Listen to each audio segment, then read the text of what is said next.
4 గ్లాసులు కేజీ గ్లాసులు చొప్పున 4 గ్లాసులు 4 కేజీ బెల్లం తర్వాత పాకం తిప్పాలి. తర్వాత పాకం రావాలి, ఉండపాకం గట్టిగా ఉండపాకం వచ్చాక పిండి వేయాలి. పిండి కేజీ బెల్లానికి 6 గ్లాసులు బియ్యం పిండి వేసి తిప్పాలి. పాకం వచ్చాక కొద్ది నెయ్యి నూనె వేసి తిప్పుకోవాలి బాగా ముద్దలాగా అయ్యేదాక. అప్పుడు పక్కన పెట్టుకొని పిండి పెట్టుకొని పల్లీలో నూనె పోసుకొని అరిసెలు చేసి ఆ అరిసెలు చేసి వేసుకోవడమే అంతే అరిసెలు. ఓకే, నెక్స్ట్ ప్రాసెస్ అంతా చూపిస్తానండి.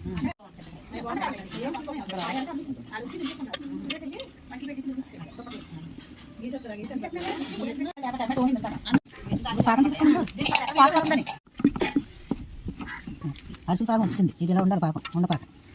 పిండి వేస్తాం, పిండి అయిపోయింది, నెయ్యి వేస్తున్నాం, నెయ్యి వేసి మళ్ళీ తిప్పాలి.